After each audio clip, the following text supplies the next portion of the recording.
La première ligne de Daniel 12 déclare, « En ce temps-là, l'archange Michel, qui veille sur votre nation, se lèvera. » Alors il y aura un temps d'angoisse plus grand qu'aucun autre depuis la création des nations.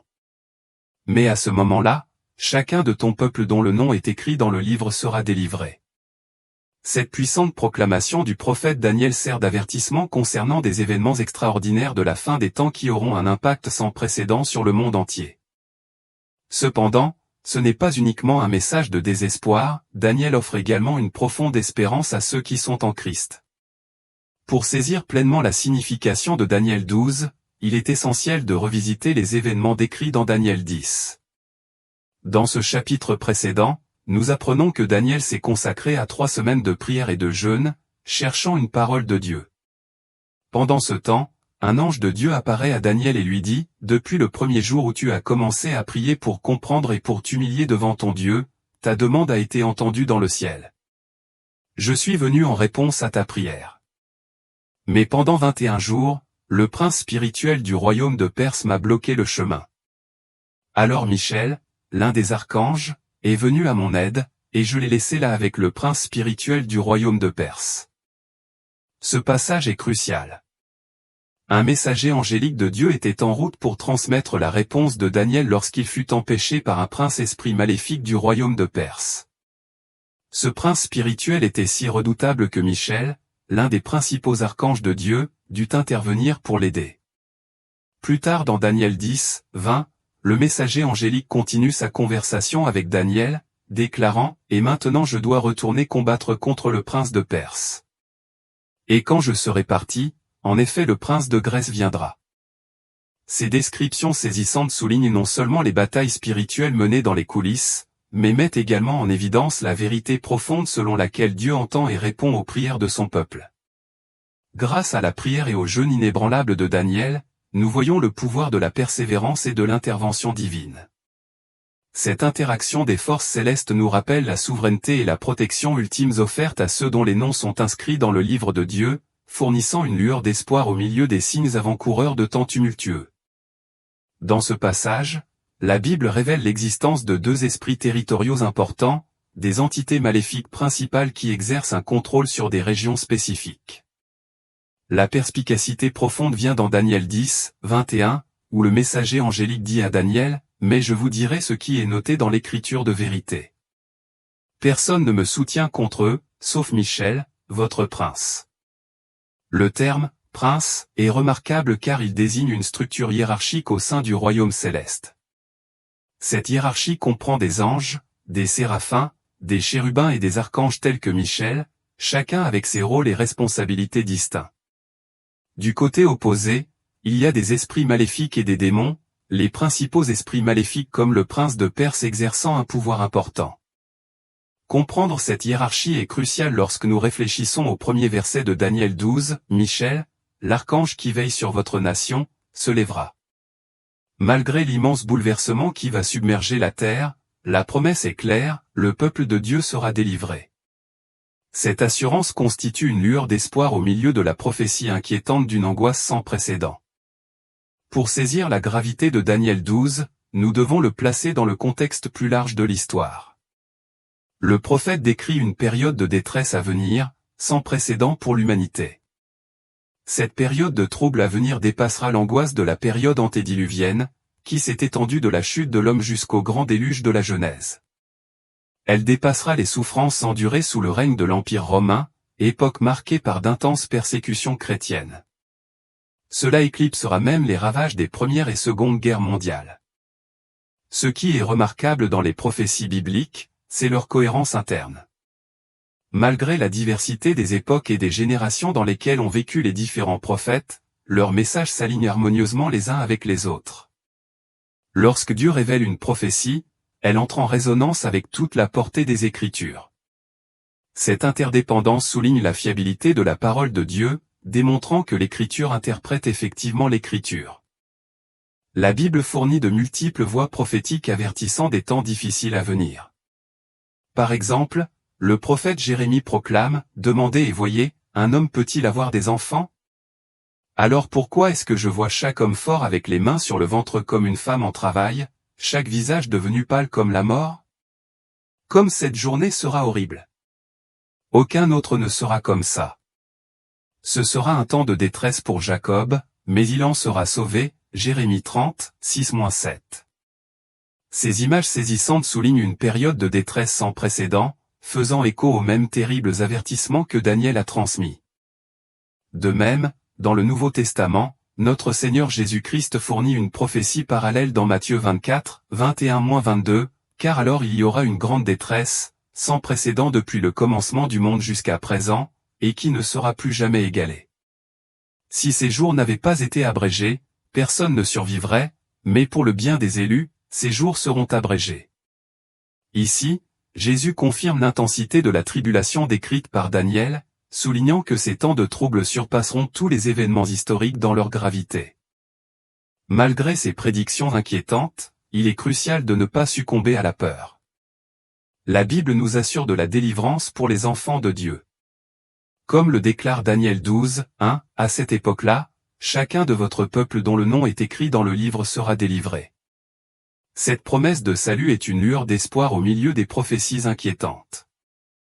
Des précisions plus détaillées se trouvent dans Daniel 12, 2, qui dit « Beaucoup de ceux dont les corps sont morts et enterrés ressusciteront, les uns pour la vie éternelle, les autres pour la honte et l'opprobre éternel. » Ce verset souligne la réalité de la résurrection, ceux qui sont décédés s'éveilleront soit à la vie éternelle avec Dieu, soit à la honte et au déshonneur éternel. La Bible trace une division claire, les individus sont soit des disciples du Christ, soit des disciples du diable. Soit votre nom sera inscrit dans le livre de vie, soit il ne le sera pas. Vous marcherez soit sur le chemin large qui mène à la destruction, soit sur le chemin étroit qui mène à la vie. Daniel 12, 2 dresse un tableau clair de cette dichotomie, soulignant que tous feront face à une résurrection lorsque le Seigneur Jésus reviendra pour son Église. Cette profonde vérité révèle que même si la fin des temps sera marquée par de grandes tribulations, il existe une promesse de rédemption et de résurrection ultime pour ceux qui sont en Christ. L'apôtre Paul, dans 1 Thessaloniciens, parle d'un événement important, les morts en Christ ressusciteront premièrement. Cette déclaration soulève une question sur sa relation avec la résurrection mentionnée dans Daniel 12. Nous nous demandons si cette résurrection est la même que celle décrite par Daniel ou si Daniel 12 fait référence à une résurrection distincte qui se produira à la fin du monde. Tribulation. Cette question fait l'objet d'un débat considérable parmi les commentateurs chrétiens. Cependant, une certitude demeure, Dieu ressuscitera bel et bien ceux qui lui appartiennent, en leur accordant la vie éternelle. Dans Daniel 12, 7, nous rencontrons un moment profond où le personnage vêtu de lin, qui se tient au-dessus de la rivière, lève les deux mains vers le ciel et prête serment par le Dieu éternel, déclarant « Cela durera pour un temps, fois et une demi-heure. » Lorsque la destruction du peuple saint aura enfin pris fin, toutes ces choses seront arrivées. L'expression « temps » et demi-temps est généralement comprise comme représentant une période de 3 ans et demi. Cette terminologie se retrouve également dans Apocalypse 12, 14, ce qui amène certains biblistes à l'interpréter comme faisant référence à la grande tribulation. Dans Daniel 12, 8, le prophète pose une question qui résonne profondément chez nous tous, « Comment tout cela finira-t-il enfin, mon Seigneur ?»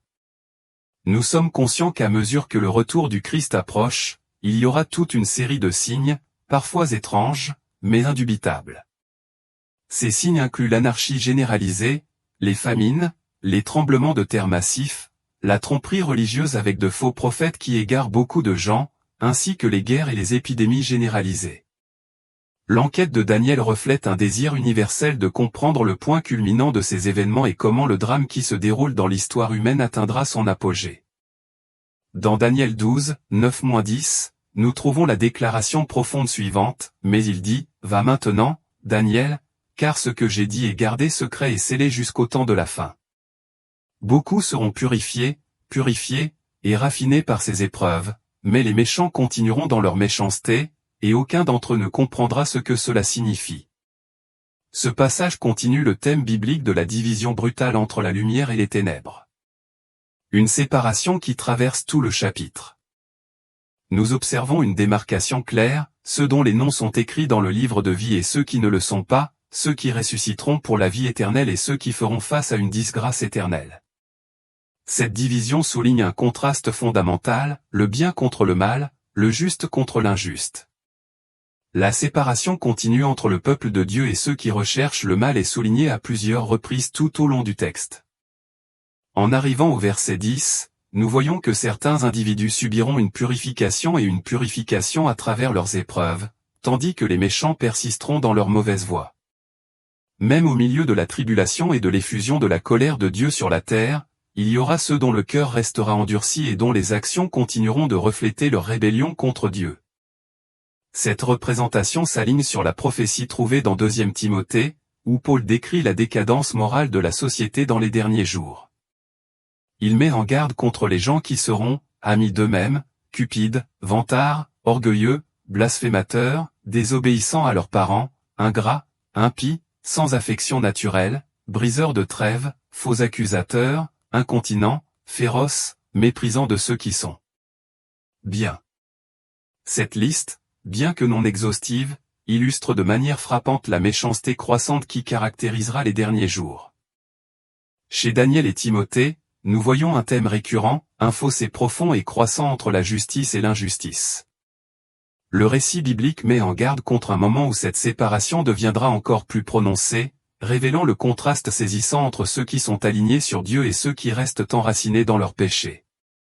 Les derniers versets de Daniel 12 présentent des prophéties intrigantes et profondes, et depuis le temps où le sacrifice perpétuel sera supprimé et où l'abomination de la désolation sera établie, il y aura 1290 jours. Bienheureux celui qui attend et vient aux 1335 jours. Mais toi, va jusqu'à la fin, car tu te reposeras et tu te lèveras pour ton héritage à la fin des jours. Ces versets introduisent un concept complexe et significatif, l'abomination de la désolation. Pour comprendre cela, tournons-nous vers les paroles de Jésus-Christ, qui a fait référence à ce signe de la fin des temps. Il a dit, « C'est pourquoi, lorsque vous verrez l'abomination de la désolation dont a parlé le prophète Daniel, debout dans le lieu saint. » Matthieu 24, 15. Le terme « abomination » fait référence à quelque chose de profondément détestable et répugnant à Dieu et à son peuple. En termes bibliques, la « désolation » implique un état de dévastation et de profanation totale, laissant quelque chose si complètement ruiné qu'il évoque l'horreur et la consternation chez ceux qui en sont témoins. Historiquement, on pense que la prophétie de Daniel sur l'abomination de la désolation s'est accomplie initialement à l'époque du roi Antiochus Épiphane IV. Régnant sur la Palestine de 175 à 164 avant J.C., Antiochus infligea une sévère oppression au peuple juif. Ses actions ont dégénéré au point où il a profané le temple de Jérusalem en érigeant un autel à Zeus et en offrant des cochons en sacrifice, un acte qui était non seulement sacrilège mais aussi une violation flagrante du caractère sacré du temple. Cet événement historique était considéré comme une abomination car il profanait la partie la plus sacrée du temple, le Saint des Saints. L'acte d'Antiochus était une démonstration flagrante d'idolâtrie et un affront direct au culte du vrai Dieu. Malgré cet accomplissement historique, la prophétie de Jésus indique que l'abomination de la désolation aura une dimension future, marquant un signe crucial de la fin des temps et du retour imminent du Christ.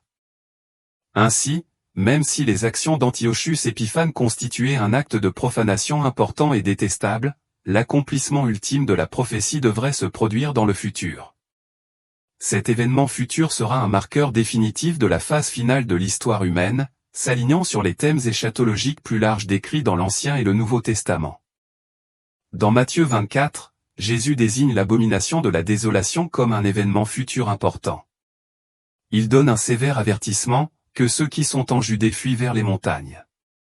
Que celui qui est sur le toit ne descende pas pour emporter quoi que ce soit de sa maison, et que celui qui est dans les champs ne retourne pas chercher ses vêtements. Cette instruction souligne l'urgence et la gravité de la crise imminente, soulignant la nécessité d'une action immédiate et décisive. Pourtant, lorsque nous examinons les prophéties bibliques, comme celle du livre de Daniel, il est crucial que les croyants abordent ces révélations avec courage plutôt qu'avec crainte. L'assurance est claire, tous ceux dont les noms sont écrits dans le livre de vie seront sauvés. En tant que croyants en Christ, nous sommes ancrés dans l'espérance. Luc 21, 28 renforce cette promesse, maintenant, quand ces choses commenceront à arriver, levez les yeux et relevez la tête, car votre rédemption approche. Ce verset nous encourage à anticiper notre salut avec confiance, même si nous sommes témoins des prophéties qui se déroulent. Récemment, un pasteur a exprimé son inquiétude face à la prolifération de faux enseignements et de faux prophètes sur Internet. Il a fait remarquer: « Je suis très préoccupé par la quantité de faux enseignements et de faux prophètes qui ont trouvé leur chemin sur Internet. Les chrétiens vulnérables les écoutent comme si tout ce qu'ils disent sortait de la bouche de Dieu. Tout doit être mis en accord avec ce que dit la Bible. » Cela met en évidence une question cruciale pour les croyants d'aujourd'hui, la nécessité d'examiner tous les enseignements par rapport aux normes de l'Écriture. Les prophéties bibliques nous préviennent d'une grande perte de foi avant l'enlèvement, avec la possibilité que même les élus soient trompés. En tant que croyants, il est vital non seulement de reconnaître la tromperie, mais aussi de la démasquer activement. Nous naviguons dans un monde regorgeant de messages contradictoires et de mensonges séduisants. La Bible reste notre guide essentiel, nous dotant de la sagesse nécessaire pour discerner la vérité de l'erreur et pour rester ferme dans notre foi au milieu d'un paysage tumultueux. Considérons d'abord le déguisement du caméléon. Imaginez un caméléon, maître du camouflage, se fondant parfaitement dans son environnement avec une transformation si subtile que sa vraie nature est cachée à la vue. Cette créature remarquable adapte ses couleurs pour imiter son environnement, dissimulant ainsi efficacement son identité. De la même manière, certains individus qui se présentent extérieurement comme chrétiens en parlant le langage de la foi et accomplissant des actes de piété sont, en réalité, éloignés de la véritable essence de Jésus-Christ. Leur apparence extérieure et leurs actions peuvent suggérer un lien profond avec les principes chrétiens, mais leur véritable cœur et leurs intentions sont très éloignés du cœur des enseignements du Christ. En ces derniers jours, la tromperie se manifeste souvent sous des formes trompeuses, imitant fidèlement la vérité. Cela rend de plus en plus difficile pour les individus de distinguer ce qui est authentique de ce qui est faux. Jésus a prévu ce défi et nous a avertis dans Matthieu 24, car de faux messies et de faux prophètes apparaîtront et accompliront de grands signes et prodiges pour tromper, si possible, même les élus. Tout comme un caméléon nécessite une observation minutieuse pour découvrir sa véritable nature, nous devons également être vigilants et perspicaces. Nous devons rechercher la vérité immuable trouvée dans la parole de Dieu, en restant attentifs au déguisement subtil de la tromperie qui cherche à nous égarer. Passons maintenant à la deuxième illustration, le mirage des illusions brillantes. Imaginez un voyageur fatigué traversant péniblement un désert vaste et impitoyable, desséché et désespéré de trouver du secours. Au loin, une oasis scintillante apparaît, une promesse alléchante d'eau et de répit. Pourtant, à mesure que le voyageur s'approche, le mirage s'efface, ne laissant que le sable dur et inflexible et le poids écrasant de la déception. Cette image saisissante montre à quel point les faux enseignements et les promesses séduisantes peuvent être tout aussi trompeuses. Comme l'apôtre Paul le prévient dans 2 Timothée 4, 3-4, car un temps viendra où les hommes ne supporteront plus la saine doctrine. Au lieu de cela, pour satisfaire leurs propres désirs, ils rassembleront autour d'eux un grand nombre d'enseignants pour dire ce que leurs oreilles qui démangent veulent entendre. Tout comme le mirage du voyageur ne parvient pas à apporter un véritable soulagement, de même les faux enseignements n'offrent que l'illusion de la vérité, nous laissant spirituellement desséchés et insatisfaits. La véritable nourriture spirituelle vient de l'eau vive des enseignements du Christ, qui nous rafraîchit et nous soutient au-delà de l'attrait trompeur des illusions passagères. Examinons ensuite le casse-tête des demi-vérités. Imaginez un puzzle qui semble presque terminé de loin, son image semblant entière et cohérente. Cependant, en y regardant de plus près, des lacunes et des éléments manquants deviennent évidents, révélant la nature fragmentée et incomplète de l'image. Il s'agit d'une métaphore puissante sur la manière dont la tromperie opère souvent, en présentant des vérités partielles entremêlées de subtiles distorsions pour créer un récit apparemment convaincant. Ces demi-vérités peuvent nous tromper en donnant l'illusion d'exhaustivité et d'exactitude. Jésus, comprenant le péril de telle tromperie, a mis en garde dans Luc 21, 8, « Prenez garde que vous ne soyez pas trompés. Car beaucoup viendront en mon nom, affirmant, je suis lui, et, le temps est proche. Ne les suivez pas, tout comme un puzzle nécessite que chaque pièce crée une image complète et précise, nous devons compter sur l'ensemble des conseils de la parole de Dieu pour nous prémunir contre l'attrait trompeur des vérités incomplètes. ce n'est qu'en nous plongeant dans l'ensemble des Écritures que nous pourrons nous protéger des fragments trompeurs qui tentent de façonner notre compréhension. Enfin, considérons l'étoile du Nord qui nous guide. Imaginez des marins naviguant sur de vastes océans inexplorés, comptant sur les conseils inébranlables de l'étoile polaire pour trouver leur chemin.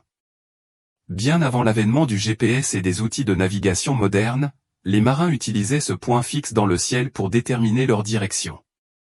Ils observeraient le mouvement du soleil dans le ciel et mesureraient sa position pour distinguer le nord du sud.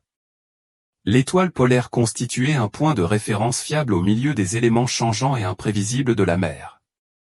Dans le même esprit, la parole de Dieu constitue notre étoile polaire qui nous guide au milieu des eaux tumultueuses et souvent trompeuses de notre monde. Tout comme les marins devaient regarder les étoiles pour tracer leur route, nous devons nous tourner vers la vérité inébranlable de l'Écriture pour naviguer dans la tromperie et la confusion. En nous ancrant dans la sagesse divine de la parole de Dieu, nous obtenons une direction claire et constante qui éclaire le chemin de la justice et de la vérité. Le psaume 119, 105 nous rassure avec une promesse profonde, « Ta parole est une lampe pour mes pieds, une lumière sur mon chemin. » Tout comme l'étoile polaire reste un phare inébranlable au milieu des constellations changeantes, la vérité de la parole de Dieu apporte une clarté et une orientation inébranlables dans notre monde de plus en plus perplexe. Les défis auxquels nous sommes confrontés ces derniers jours sont importants, mais nous ne devons pas succomber aux vagues omniprésentes de tromperie. Au lieu de cela, nous sommes appelés à être comme des détectives méticuleux. Imaginez les efforts minutieux des enquêteurs légistes, qui fouillent dans les moindres détails et épuisent toutes les pistes dans leur quête de la vérité. Dans le même esprit, nous, croyants, devons appliquer la même diligence rigoureuse. Nous pouvons découvrir la vérité et dénoncer les mensonges en restant vigilants, en testant chaque esprit par rapport aux normes infaillibles de la parole de Dieu, en nous plongeant dans les Écritures et en recherchant la direction divine par une prière fervente.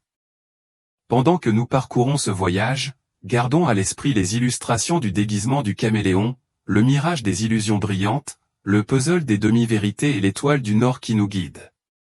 Puisse notre discernement être renforcé par la foi, fondé sur la vérité de la parole de Dieu et revigoré par la puissance du Saint-Esprit. L'apôtre Paul nous exhorte dans Éphésiens 6, 14, « Tenez donc ferme, avec la ceinture de la vérité attachée autour de vos reins. » Fortifions-nous de la vérité divine, en protégeant notre foi des pièges trompeurs qui visent à nous détourner de notre chemin. Je prie pour que nous devenions tous des croyants vigilants et perspicaces, capables de démasquer la tromperie avec la clarté et la certitude qui viennent de la parole de Dieu. Depuis la nuit des temps, Dieu nous attire constamment vers lui, ne nous abandonnant jamais même lorsque nous nous détournons. Dans le livre de Matthieu, Jésus compare sa seconde venue à un grand festin de noces, une joyeuse célébration de l'union parfaite entre Jésus-Christ et son épouse, l'Église. Nous sommes invités à cet ultime banquet, la plus magnifique célébration jamais conçue. Avez-vous répondu à cette invitation divine, ou la remettez-vous à plus tard, en attendant le dernier moment? Peut-être êtes-vous devenu insensible au son du Christ qui frappe à la porte de votre cœur. Peut-être que votre attention a été absorbée par les exigences pressantes du travail, les soucis financiers ou l'attrait de l'amour romantique. Même si ces préoccupations peuvent sembler primordiales, elles sont éphémères et temporaires. Lorsque la fin de votre vie viendra ou lorsque Jésus reviendra, ces choses n'auront aucune valeur durable. Nous nous trompons souvent en croyant que nous avons plus de temps pour nous réconcilier avec Dieu, mais la dure réalité est que la vie est brève. Demain n'est jamais garanti. Chaque action que nous entreprenons aujourd'hui a une signification éternelle. Si Jésus devait revenir aujourd'hui, seriez-vous prêt? Pouvez-vous dire avec assurance que votre cœur est entièrement dévoué à lui? C'est maintenant le moment de placer votre foi en Jésus. Aujourd'hui, si vous entendez sa voix, n'endurcissez pas votre cœur. Au lieu de cela, accueillez-le dans votre vie et laissez-le la transformer éternellement. Hébreux 12, 1 nous appelle à l'action, c'est pourquoi, puisque nous sommes environnés d'une si grande nuée de témoins, rejetons aussi tout fardeau et tout péché qui nous serre si étroitement, et courons avec endurance dans la carrière qui nous est proposée. La Bible nous exhorte à nous débarrasser de tout fardeau inutile et à nous débarrasser des péchés qui nous prennent au piège et nous empêchent de courir la course de la foi avec persévérance. Bien-aimés, rappelez-vous que Jésus-Christ est tout ce qui compte vraiment. Avec le temps dont vous disposez, vivez sagement et profitez au maximum de chaque journée. Servez le Seigneur avec vos jours restants. Notre temps sur cette terre est limité et nous devons nous consacrer à vivre pour Dieu. Dans chaque entreprise, donnez la priorité à Dieu en premier. Au milieu de chaque défi, faites confiance à Dieu d'abord. La Bible amplifiée expose Hébreux 12, 1, par conséquent, puisque nous sommes entourés d'une si grande nuée de témoins qui, par la foi, ont témoigné de la vérité de la fidélité absolue de Dieu, nous dépouillant de tout fardeau inutile et du péché qui était si facilement et intelligemment nous embrouille, courons avec endurance. Acceptez cet appel à abandonner les distractions et les péchés et concentrez-vous sur la fidélité inébranlable de Dieu. Courez avec endurance, fortifiés par les témoignages de ceux qui nous ont précédés, et vivez chaque jour avec détermination et dévotion au Christ. Prenons un moment pour explorer le sens profond d'Hébreux 12, 1 en l'imaginant de manière vivante dans le théâtre de votre esprit. Imaginez une vaste et impressionnante nuée de témoins rassemblés dans le ciel. Bien que la Bible ne révèle pas leur identité, pour les besoins de cette illustration, imaginons que ce nuage de témoins a un rôle important, documenter chaque action, chaque décision et chaque instant de votre vie afin qu'ils puissent témoigner lors du jugement. Jour. Maintenant, faites une pause et réfléchissez à ceci, que dira cette nuée de témoins à votre sujet ? Quel sera leur témoignage concernant votre vie ? Vont-ils raconter une vie où il ne faisait aucun doute que Dieu était au centre même ? Vont-ils parler de votre existence comme d'une personne qui glorifie véritablement Jésus-Christ ? Témoigneront-ils que chaque matin vous avez commencé avec des louanges aux lèvres et que votre vie de prière a été robuste et sincère ? Seront-ils témoins d'un caractère marqué par une véritable dévotion à Dieu, caractérisé par l'amour du prochain et par les vertus de la maîtrise de soi, de l'humilité, de la prière et du pardon ? Considérez l'alternative. Et si cette nuée de témoins rapportait qu'ils vous voyaient rarement en prière, sauf lorsque vous cherchiez quelque chose pour vous-même ? Et s'ils remarquaient que vous ouvriez rarement la parole de Dieu ou la méditiez rarement ? Et s'ils observaient un cœur perpétuellement insatisfait, désirant toujours plus et ne reconnaissant pas les bénédictions que Dieu leur a déjà accordées ? Imaginez s'ils vous décrivaient comme quelqu'un dont les yeux étaient remplis d'avidité et d'envie et dont le cœur était dominé par la jalousie et la fierté. Peuple de Dieu, prenez un moment pour vraiment réfléchir, que dira de vous cette grande nuée de témoins ? Demandez-vous si votre vie correspond à l'image d'un fidèle serviteur du Christ ou si elle révèle un cœur distrait par les désirs du monde. Cette réflexion n'est pas simplement un exercice d'auto-évaluation mais un appel urgent à aligner votre vie sur les valeurs et les vertus qui honorent Dieu. Dans tout ce que vous faites, cherchez à vivre de telle manière que le moment venu, la nuée de témoins témoigne d'une vie véritablement consacrée au Christ. Pendant que vous contemplez le témoignage de la grande nuée de témoins, demandez-vous s'ils raconteraient des moments où vous avez élevé les autres ou, à l'inverse, où vous auriez pu les rabaisser ou les décourager. Que diraient-ils de votre voyage avec Christ, de l'état de votre cœur ou de vos actions privées ? Il est essentiel de comprendre que chaque choix que nous faisons a une signification. Nos décisions quotidiennes façonnent le témoignage de nos vies. Par conséquent, je prie pour que vous viviez une vie de vigilance et d'intégrité. Puissiez-vous protéger votre esprit contre l'intrusion de pensées négatives, protéger votre cœur de l'envie, de la jalousie et de l'avidité, et protéger vos yeux et vos oreilles de tout ce qui est impie. Je prie pour que le Saint-Esprit vous donne le pouvoir de mener le bon combat de la foi et, par-dessus tout, je demande que la grâce de Dieu soit abondante dans votre vie. Poursuivez Dieu avec une passion implacable chaque jour. Apocalypse 3, 20 nous assure de cette invitation divine, « Me voici. Je me tiens à la porte et je frappe. Si quelqu'un entend ma voix et ouvre la porte, j'entrerai et je mangerai avec lui, et lui avec moi. » De plus, le psaume 95, 8 nous avertit, « Aujourd'hui, si vous entendez sa voix, n'endurcissez pas votre cœur comme lors de la rébellion. » Ouvrons nos cœurs à sa voix. Lorsque vous l'entendez appeler ou que ce soit par la prière, les Écritures ou la conviction du Saint-Esprit résistez à la tentation d'endurcir votre cœur. La Bible met en garde contre le fait d'attrister le Saint-Esprit. Je vous exhorte à répondre au coup du Christ avec ouverture et à l'accueillir dans votre vie. Ce faisant, il habitera en nous et écrira nos noms dans le livre de vie. L'un des défis auxquels sont confrontés de nombreux chrétiens lorsqu'ils entendent la voix de Dieu est d'être distraits par de mauvaises choses. Cela fait partie de la tromperie de l'ennemi. Le diable cherche à détourner votre attention de Dieu, vous convainquant que tout le reste dans la vie exige toute votre concentration. Il veut que vous accordiez la priorité aux exigences du monde plutôt qu'à ce que Dieu exige de ses disciples.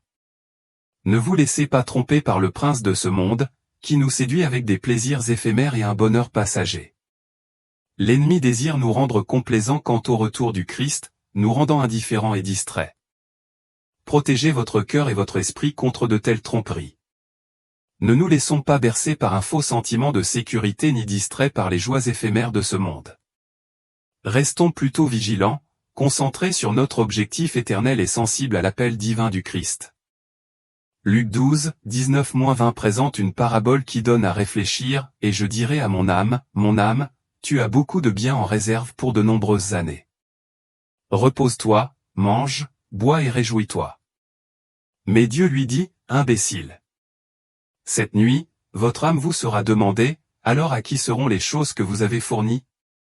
Ce passage souligne une vérité cruciale, même si les plaisirs et le confort terrestre peuvent offrir une satisfaction momentanée, ils sont finalement insuffisants pour répondre à nos désirs les plus profonds.